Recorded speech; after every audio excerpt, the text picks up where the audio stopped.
of my students for class 9 আজকের ভিডিওটিতে থাকছে বাষ্পমোচন থেকে 6টি প্রশ্ন এমসিকিউ। তো ইম্পর্টেন্ট বাছাই করা প্রশ্নগুলোর মধ্যে আজকে রয়েছে এই 6টি প্রশ্ন এবং তার সঠিক অ্যান্সার। ভিডিওটি দেখার আগে অবশ্যই সাবস্ক্রাইব করে দেবেন।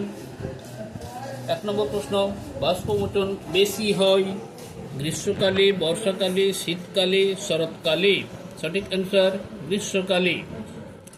2 নম্বর, পত্ররন্ধ্র উন্মুক্ত ও বন্ধ হওয়া নিয়ন্ত্রণ করে রক্ষীকোষের সংখ্যা, CO2 এর ঘনত্ব, O2 এর ঘনত্ব, রক্ষীকোষের রস স্ফীতি? সঠিক অ্যান্সার রক্ষীকোষের রস স্ফীতি।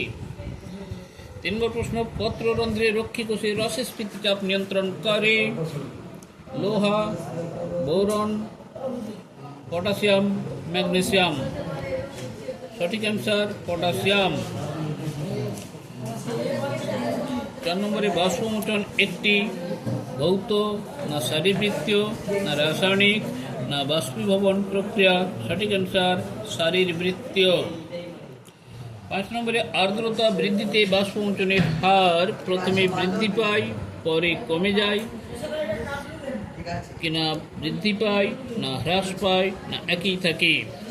সঠিক অ্যান্সার আর্দ্রতা বৃদ্ধিতে বাষ্পমোচনের হার হ্রাস পায়।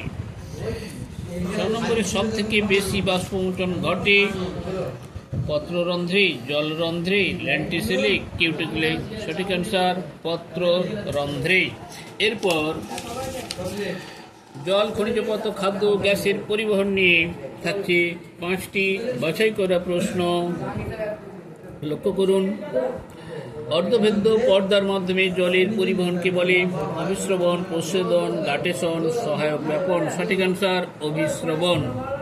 2 নম্বরে, যে কলার মাধ্যমে রসের উৎস্রোত ঘটে তা হলো মেসোফিল কলা, ভাজক কলা, ফ্লোয়েম কলা, জাইলেম কলা? সঠিক অ্যান্সার জাইলেম কলা। 3 নম্বর, যে কলার মাধ্যমে উদ্ভিদের নিম্নমুখী পরিবহন ঘটে তা হলো জাইলেম, ফ্লোয়েম, প্যারেনকাইমা, কোলেনকাইমা? সঠিক অ্যান্সার ফ্লোয়েম। নিষ্ক্রিয় শোষণে সাহায্য করে ব্যাপন, অভিস্রবণ, প্রচ্ছেদন, গাটেশন? সঠিক অ্যান্সার ব্যাপন। বাষ্পমোচন প্রভাবিত করে শ্বসন, রসের উৎস্রোত, রেচন, জনন? সঠিক অ্যান্সার রসের উৎস্রোত।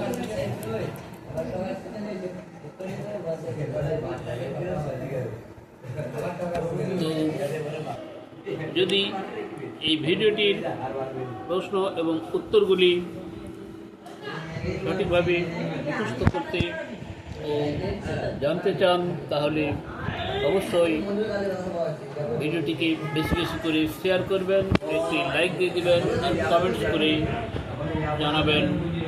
সবাই ভালো থাকুন, সুস্থ থাকুন। আজ এই পর্যন্ত।